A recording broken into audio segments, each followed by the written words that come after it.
Bueno, ¿cómo tiene que ser el sustrato?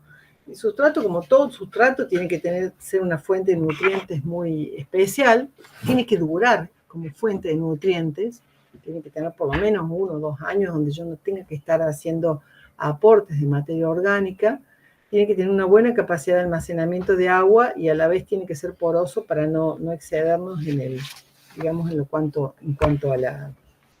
a que haya pudriciones en raíces. Tiene que tener una fertilidad adecuada, que eso va a depender también de qué tipo de planta yo voy a usar, qué tipo de sustrato voy a poner, ¿sí? Tiene que tener un alto porcentaje de minerales de granulometría alta, por ejemplo la vermiculita o la perlita, que son minerales que van a retener humedad, pero que también van a permitir que haya una aireación en el suelo. Tiene que ser liviano y estéril en el sentido de que no tiene que traer semillas de maleza. Y acá les muestro el peso de los diferentes sustratos, pensando en esto que les decía, que no tiene que tener más de 17 kilos por metro, creo que era. Ahí está. Sobrecarga mínima exigida en edificios son 300 kilos por metro cuadrado de edificio, ¿no? Entonces, fíjense que si ponemos tierra negra, no, obviamente no vamos a poner 1 metro de tierra negra, vamos a poner, en este caso, 10 centímetros. Igual la tierra negra no se usa sola, pero acá hay un ejemplo de cuánto pesa. 1 metro cúbico de tierra negra seca pesa 1.300 kilos y húmeda pesa 1.600 kilos. La turba, por ejemplo, que es uno de los componentes de los sustratos, es mucho menor el peso, 154 kilos, y si está húmeda, 165. El humus, o lo que podamos usar como tipo, sí, humus de tierra, 568 pesa, y fíjense que húmedo pasa casi al peso de la tierra negra, ¿no?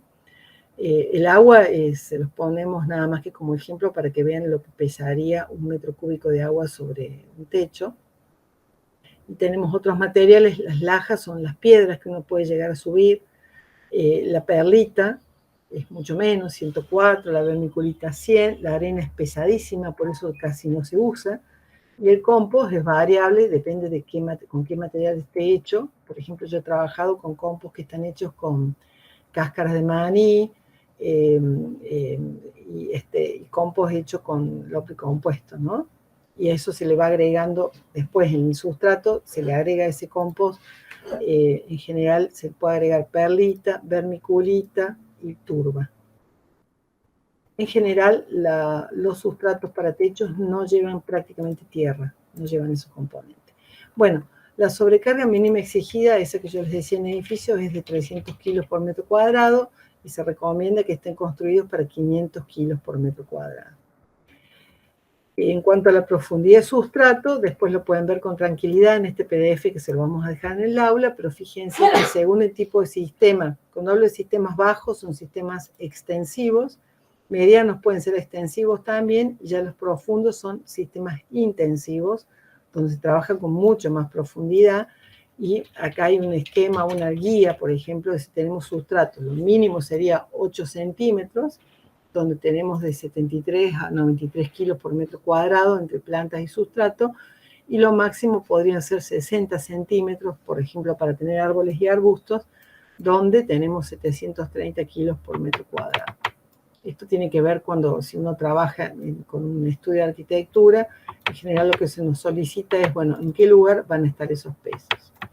¿Cuáles son los componentes de un techo que tienen que estar sí o sí? Bueno, primero una membrana impermeable que tenga una aislación hidrófuga.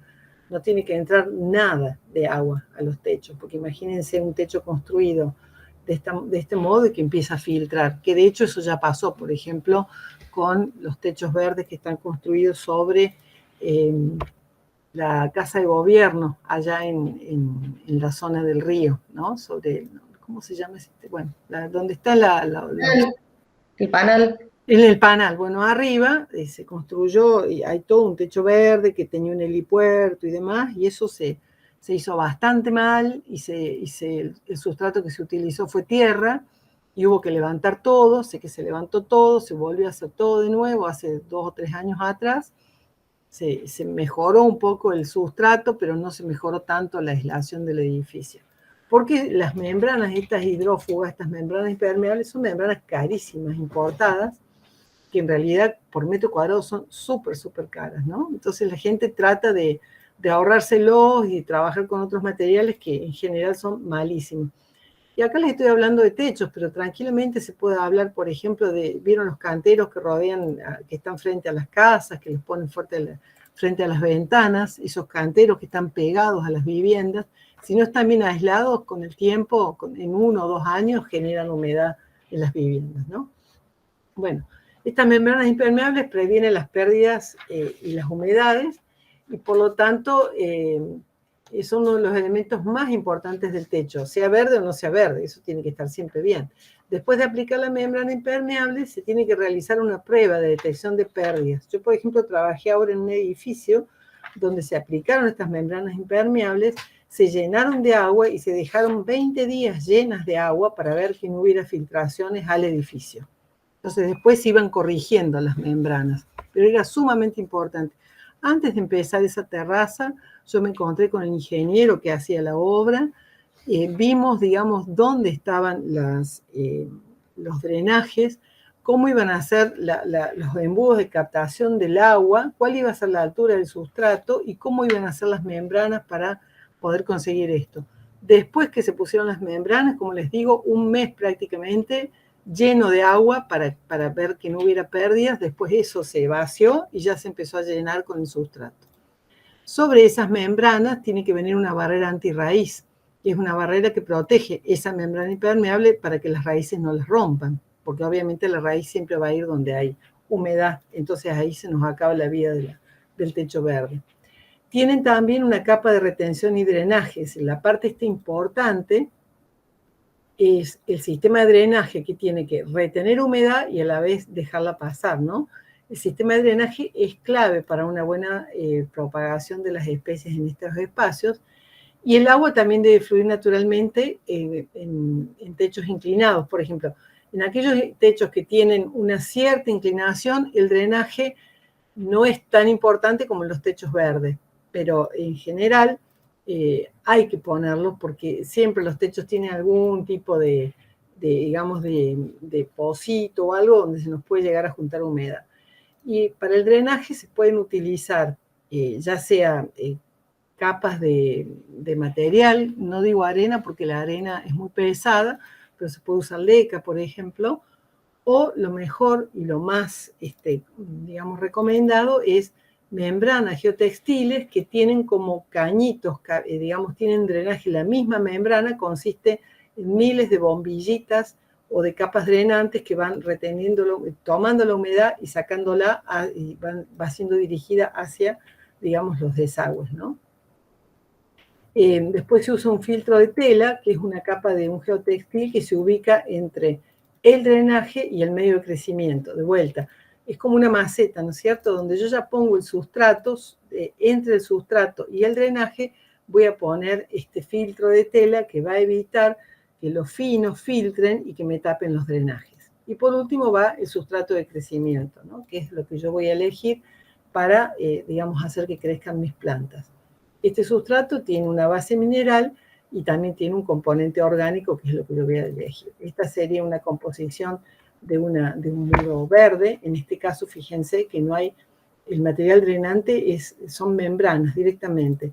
Si yo empiezo de abajo para arriba, esto que se llama sustrato es simplemente el techo, la terraza.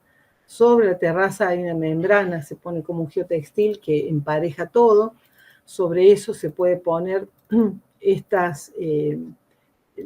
membrana que va a detener el crecimiento de raíces por cualquier cosa. Estos son como capas que miden 2 o 3 milímetros nada más. Se puede poner esta espuma de poliestrano también para emprolijar todo, para nivelar.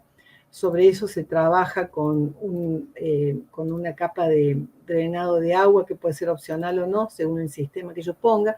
Fíjense que esto es un sistema como de cubitos que reciben el agua. Aquí se llenan, puede ser que las raíces lleguen a tomar el agua de acá y lo que se exceda se va a ir por la capa drenante.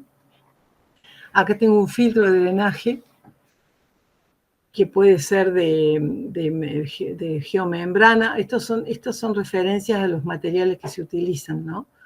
Todo este es el sistema de filtrado. Después hay una capa superior de suelo que va sobre, va sobre esas telas que se ponen, y por último la vegetación.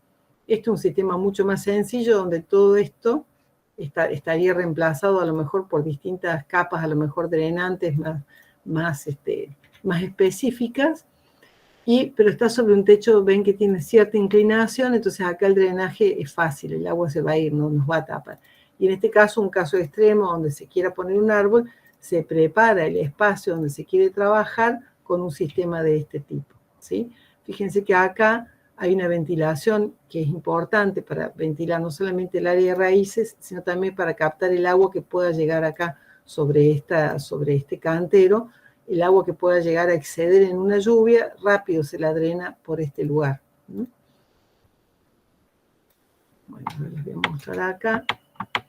Este es un sistema simplemente de geomembranas, son todas membranas. Tengo el techo.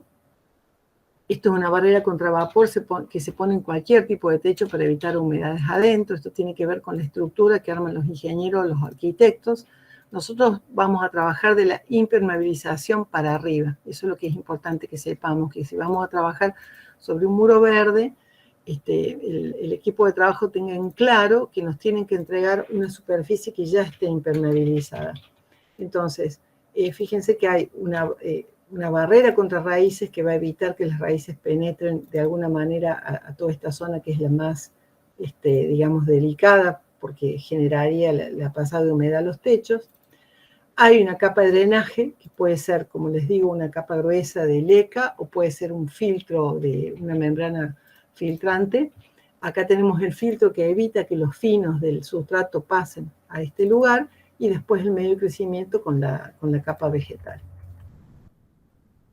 Este es otro sistema, este es el sistema que usa la gente de la Católica, por ejemplo, que son módulos de capas drenantes. Esto se apoya sobre el techo, acá esto es hueco, esto tiene, el agua pasa acá abajo y se va por esta capa drenante, y de nuevo tenemos una capa de vegetación, una capa de sustrato, un filtro, de sustrato, unas capas drenantes que están dentro de estas cavidades, de estas estructuras.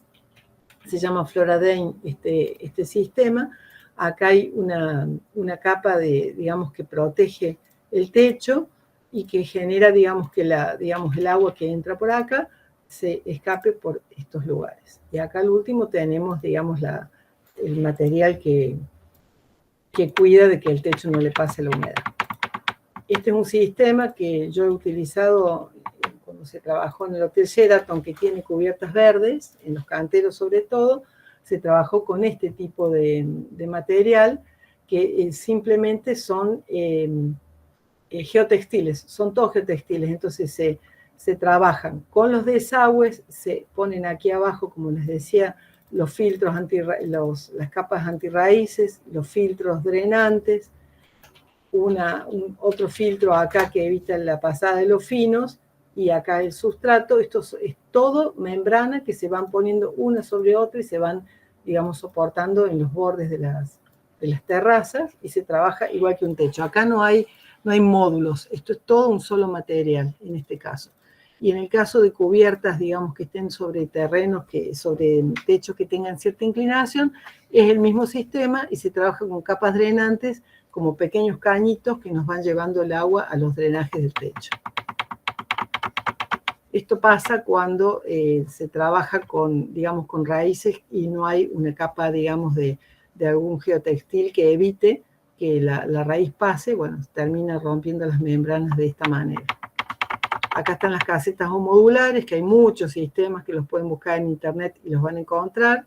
Tienen que tener una buena capacidad para el sustrato, mínimo, decíamos, 10 centímetros por lo menos, dependiendo de qué es lo que vamos a trabajar. También hay que calcular el peso del sustrato que se va a poner ahí. Esto es un sistema donde se han incorporado este tipo de casetas, que son módulos, que no están divididos.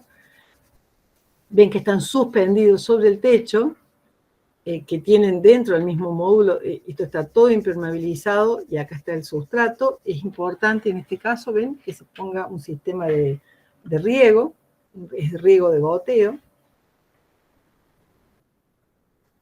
Se va poniendo el sistema de riego de goteo. Ahí se va instalando y después se instala sobre eso las casetas, como es en este caso, y sobre eso se planta.